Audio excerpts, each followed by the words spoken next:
Dengarkan kisah yang menarik di sini.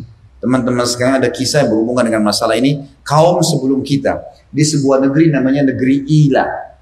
Negeri Ila ini di wilayah Palestina.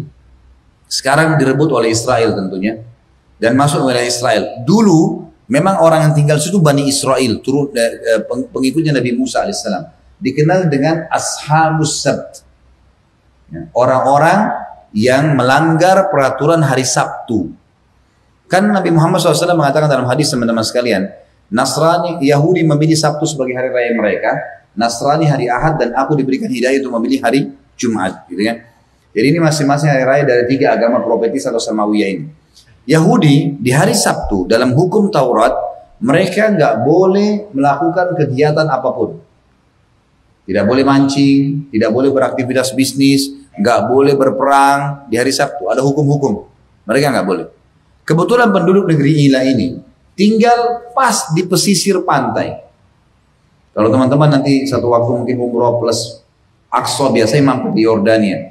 Salah satu program travel kalau saya kemarin untuk sana itu ngelewatin Laut Merah, itu ada perbatasan 4 negara. Ada Palestina yang sekarang direbut oleh Israel, semoga Allah menangkan tentunya. Kemudian ada Yordania, ada Saudi, ada Mesir. Ada 4 negara bersisi di sekitar. Nah, di negara Israel sekarang yang paling dekat dengan pantai itu namanya negeri Ila. Dari Saudi bisa kelihatan, dari Yordan bisa kelihatan. Dulu di situ ada kaum dari Bani Israel hidup, dan Allah Subhanahu wa taala menurunkan hukum pada mereka tidak boleh mancing hari Sabtu. Dari masyarakat negeri Ila ada 3 golongan. Yang pertama orang yang melanggar. Apa yang mereka lakukan? Mereka nggak mancing hari Sabtu secara terang-terangan, tapi mereka masang jala malam Sabtu. Nanti diambil panen ikannya hari Ahad. Mau nipu Allah nih. Ini orang-orang Yahudi luar biasa. Bukan cuma manusia ditipu, Allah mau ditipu. Mereka bilang kami nggak mancing, cuma masang jala saja. Sama aja bohong. Ada golongan yang kedua, melarang mereka. Nggak boleh mancing hari Sabtu. Haram, hukumnya Allah. Waktu itu ya, hukum Taurat.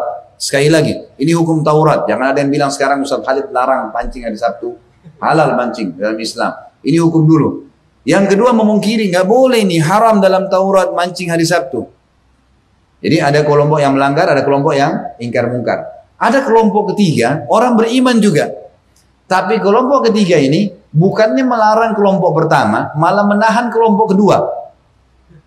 Dia bukan datang ke pertama, dia bukan gabung sama yang kedua, ya kita pungkirin yuk, biar mayoritas orang yang melarang ini lebih besar. Nggak boleh nih, bahaya. Enggak, dia datang ke kelompok 3, datang ke kelompok 2 lalu mengatakan, sudahlah, untuk apa ingatin mereka? Kalau mereka melanggar nanti Allah binasakan. Nggak usah pusing, biarin aja orang buat. Yang terjadi apa teman-teman sekalian? Waktu datang azabnya Allah menghukum wilayah Ila, Allah selamatkan kelompok yang kedua, kelompok 1 dan kelompok 3 dibinasakan. Kelompok 3, orang beriman. Karena tidak ingkar mungkar, malah melarang orang yang ingkar mungkar, maka mereka dibinasakan sama Allah SWT. Ini bukan cerita karangan ya. Kita akan dengarkan firman Allah menceritakan masalah itu. Surah Al-A'raf, surah nomor 7 ayat 163 sampai 166. Dari awal ini selalu kita datangkan dalilnya. Ini bukan pernyataan-pernyataan kosong. Al-Quran dan Sunnah yang menyampaikan kepada kita wahyu. Al-A'raf nomor 7 163 sampai 166 berbunyi, A'udzubillahi minasyaitonirrajim. Waktu orang-orang Yahudi memungkiri risalah Nabi Muhammad SAW, maka Allah menyuruh Nabi Muhammad SAW sebutkan ayat ini. Was'alhum 'anil qaryati allati kanat hadiratal bahr idh ya'duna fis sabt idh ta'tihim hitanuhum yawma sabtihim syurra'a wa yawma la yasbituna la ta'tihim kadzalika nabluhum bima kanu yafsukun. Tanya kepada mereka hai Muhammad orang-orang Yahudi itu tentang negeri Ilah tadi yang berada di pinggir lautan. Karena mereka bilang Nabi Muhammad SAW risalahnya bohong. Gak benar nih Muhammad ngarang-ngarang. Al-Quran itu dicaplok-caplok ayat dari Injil dan Taurat lalu jadi Al-Quran. Allah SWT membongkar kepada mereka. Bukti kalau Muhammad SAW salah satunya adalah Nabi adalah mengetahui kisah tentang negeri Ilah. Tanyakan kepada mereka tentang penduduk negeri Ilah yang ada di pinggiran lautan. Ingatkah kalian tentang kisahnya yang disebutkan dalam Taurat bahwasanya di hari Sabtu mereka dilarang memancing dan pada saat itu ya justru hari Sabtu itu ikan-ikan datang kepada mereka. Allah coba. Hari Sabtu itu dikatakan oleh para ulama tafsir, ikan-ikan besar dari ikan hiu, ikan paus, datang ke pinggir pantai dan berdempetan sama ikan-ikan kecil, tinggal diambil. Gitu caranya. Allah SWT uji mereka. Dilarang dan diuji oleh Allah SWT. Awalnya tidak begitu. Awalnya cuma dilarang mancing hari Sabtu. Setelah mereka melanggar, Allah datangkan cobaan lebih berat. Allah datangkan ikan-ikan itu dengan banyak.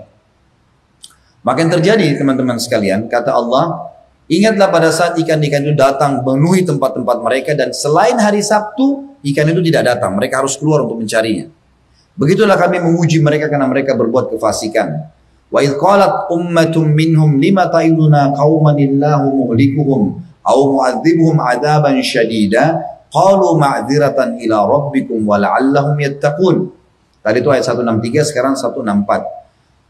Allah menceritakan tentang tiga golongan tadi. Ada yang berbuat kemungkaran, ada yang mengingkari, ada yang melarang yang berbuat mungkar. Ini sekarang pembicaraan antara orang yang mengingkar mungkar dengan orang yang melarang orang yang ingkar mungkar. Kelompok kedua dan kelompok ketiga.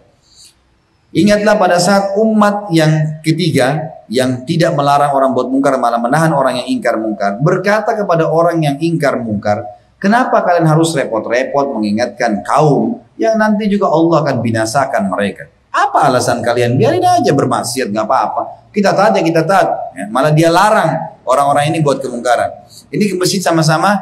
Ayo Pak sholat. Udahlah biarin aja. Mereka nggak mau sholat. Dilarang temannya. Enggak. Ikut dong lurusin gitu kan. Nah di sini orang-orang yang ingkar mungkar berkata, kami ingin berlepas agar punya alasan di hadapan Tuhan kami hari kiamat, agar kami ini ya selamat. Allah suruh ingkar mungkar, kami ingkar mungkar. Dan siapa tahu mereka bertakwa, mereka mau terima nasihat itu. Falamma nasu ma dzukiru bihi 165-nya, pada saat mereka lupa terhadap apa yang diingatkan kepada mereka, dinasihatin gak mau dengar, anjainal ladina yanhauna anis su. Kami selamatkan golongan kedua tadi yang melarang dari perbuatan buruk itu. Wa akhadnal ladina zalamu, dan kami binasakan yang zalim. Kelompok ketiga dan kelompok pertama tadi. Bi'adzabim ba'isim bima kanu yafsukun. Dengan azab yang sangat menghinakan dari perbuatan fasik mereka. Falamma atau amma nuhu anhu kulna lahum kunu kiradatan khasiin. Pada saat memuncak Allah datangkan ikan-ikan tersebut, mereka makin semangat untuk melakukan kemungkaran.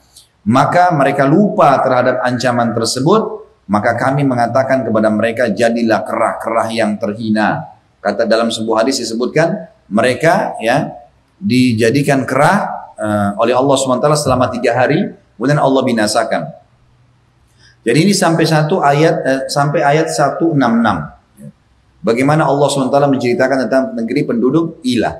Kesimpulan yang kita ambil daripada ini teman-teman sekalian adalah bagaimana seseorang tidak boleh membiarkan kemungkaran merajalela dan dia harus ingkar mungkar semampunya dan tidak boleh diam minimal dengan hatinya. Yang ini akan meredam ya murka Allah.